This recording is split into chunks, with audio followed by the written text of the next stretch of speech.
ನಮಸ್ತೆ ಸ್ನೇಹಿತರೆ, ಕ್ವಿಕ್ ಮನರಂಜನೆಗೆ ಸ್ವಾಗತ. ಈಗ ಒಂದು ಸಿನಿಮಾವನ್ನು ನೋಡೋದಾದರೆ ಥಿಯೇಟರ್ನಲ್ಲಿ ಬಿಡುಗಡೆ ಮಾಡೋದ್ರಿಂದ ಹಣ ಗಳಿಸುತ್ತೆ. OTTಯಲ್ಲಿ ಸ್ಯಾಟಲೈಟ್ ಹಕ್ಕುಗಳನ್ನು ಸೇಲ್ ಮಾಡೋದ್ರಿಂದ ಕೂಡ ಹಣ ಗಳಿಸುತ್ತೆ. ಆಡಿಯೋ ರೈಟ್ಸ್, ಡಬ್ಬಿಂಗ್ ರೈಟ್ಸ್ ಅಂತ ಕೋಟಿ ಲೆಕ್ಕದಲ್ಲಿ ದುಡ್ಡು ಮಾಡುತ್ತೆ ಅಂತಲೇ ಹೇಳ್ಬೋದು.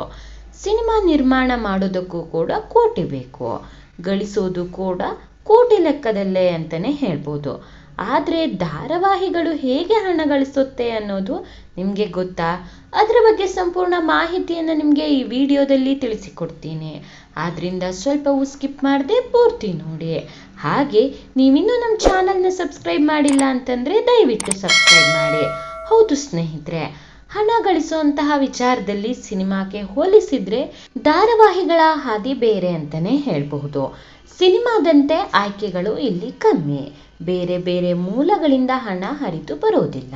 ಇಲ್ಲಿ ಏನಿದ್ರು ವಾಹಿನಿಯೇ ಕಿರುತೆರೆ ನಿರ್ಮಾಪಕರು ಹಣ ಮಾಡಬೇಕು. ಧಾರಾವಾಹಿ TRP ಗಳಿಸುವಲ್ಲಿ ಸಕ್ಸಸ್ ಆದ್ರೆ ಮುಗಿದೇ ಹೋಯ್ತು, ಹಣ ಹರಿದು ಬರ್ತಲೇ ಇರತ್ತೆ. ಹಾಗಂತ ನಿರ್ಮಾಪಕರಿಗೆ ದೊಡ್ಡ ಮಟ್ಟದಲ್ಲಿ ಲಾಭ ಇರತ್ತೆ ಅಂತ ಏನಲ್ಲ. ಕನ್ನಡದಲ್ಲಿ ಹೊಸ ಧಾರಾವಾಹಿಗಳನ್ನ ಮನರಂಜನಾ ವಾಹಿನಿಗಳು ಈಗ ನಿರ್ಮಾಣವನ್ನ ಮಾಡ್ತಾ ಇವೆ. Zee Kannada, Colors Kannada, Star Suvarna, Udaya TV ಧಾರಾವಾಹಿಗಳನ್ನು ನಿರ್ಮಾಣ ಮಾಡುತ್ತೆ. ಹಾಗಿದ್ರೆ ಈ 4 ವಾಹಿನಿಗಳಲ್ಲಿ ಯಾವ ವಾಹಿನಿಗೆ ಹೆಚ್ಚು ಹಣ ಸಿಗತ್ತೆ? ಒಂದು ಎಪಿಸೋಡ್ಗೆ ಧಾರಾವಾಹಿಗಳ ಗಳಿಸುವ ಹಣ ಎಷ್ಟು ಅಂತ ತಿಳ್ಕೋಬೇಕಾ? ಇಲ್ಲಿದೆ ನೋಡಿ ಮಾಹಿತಿ.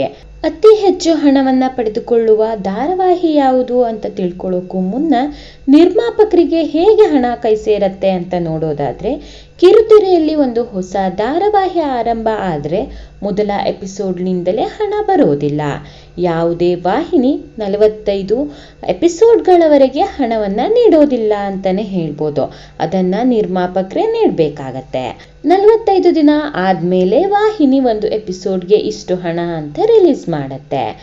ಇದು ಕೇವಲ ಕನ್ನಡ ಕಿರುತೆರೆಯಲ್ಲಿ ಅಷ್ಟೇ ಅಲ್ಲ, ಭಾರತದಾದ್ಯಂತ ಇದೇ ಪದ್ಧತಿ ಇದೆ ಅಂತಲೇ ಹೇಳ್ಬೋದು. ಭಾರತದ ಯಾವುದೇ ಭಾಷೆಯ ಮನರಂಜನಾ ವಾಹಿನಿಯು ಇದೇ ಮಾದರಿಯಲ್ಲಿ ಕೆಲಸ ಮಾಡುತ್ತೆ. ಮೊದಲ 45 ಎಪಿಸೋಡ್ಗಳನ್ನು ವಾಹಿನಿ ಕೊಡೋದಿಲ್ಲ, ಅದನ್ನು ನಿರ್ಮಾಪಕರೇ ಭರಿಸಬೇಕು. ಇದಕ್ಕೆ ಕಾರಣವೂ ಇದೆ ಅಂತಲೇ ಹೇಳ್ಬೋದು.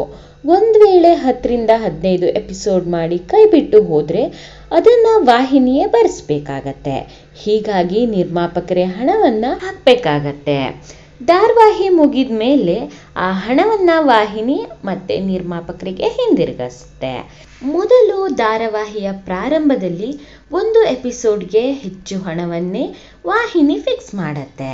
TRP ಚೆನ್ನಾಗಿ ಬಂದರೆ ಬಿಡುಗಡೆ ಹಣವನ್ನು ಇನ್ನಷ್ಟು ಜಾಸ್ತಿ ಮಾಡುತ್ತೆ ಅಂತಲೇ ಹೇಳ್ಬೋದು. ಸದ್ಯ ಕನ್ನಡ ಕಿರುತೆರೆಯಲ್ಲಿ ಒಂದು ಎಪಿಸೋಡ್ಗೆ ಅತಿ ಹೆಚ್ಚು ಹಣವನ್ನು ಪಡಿತಾ ಇರುವಂತಹ ಧಾರಾವಾಹಿ ಶ್ರೀ ರಾಘವೇಂದ್ರ ಮಹಾತ್ಮೆ ಅಂತ ಹೇಳಲಾಗ್ತಾ ಇದೆ. ಈ ಧಾರಾವಾಹಿ ಒಂದು ಎಪಿಸೋಡ್ಗೆ 2 ಲಕ್ಷ ಪಡಿತಾ ಇದೆ ಅಂತೆ.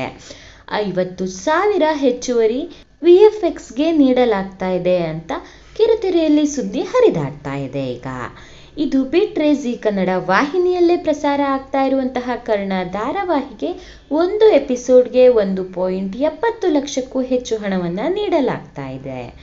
ಅಂದಹಾಗೆ ಈ ಅಂಕಿ ಅಂಶಗಳು ಬೇರೆ ಮೂಲಗಳಿಂದ ಸಂಗ್ರಹಿಸಲಾಗಿದೆ ಅಂತಲೇ ಹೇಳ್ಬೋದು.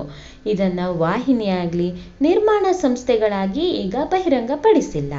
ಆದ್ರಿಂದ ಇವುಗಳಲ್ಲಿ ಸ್ವಲ್ಪ ಹೆಚ್ಚು ಕಮ್ಮಿ ಇರಬಹುದು. ಈ ಮಾಹಿತಿ ನಿಮ್ಗೆ ಇಷ್ಟ ಆಗಿದ್ರೆ ದಯವಿಟ್ಟು ವಿಡಿಯೋಗೆ ಒಂದು ಲೈಕ್ ಕೊಡೋದನ್ನ ಮರಿಬೇಡಿ. ಇನ್ನಷ್ಟು ಇಂಟ್ರೆಸ್ಟಿಂಗ್ ಮಾಹಿತಿಗಾಗಿ ನಮ್ಮ ಚಾನಲನ್ನು ಸಬ್ಸ್ಕ್ರೈಬ್ ಮಾಡಿ.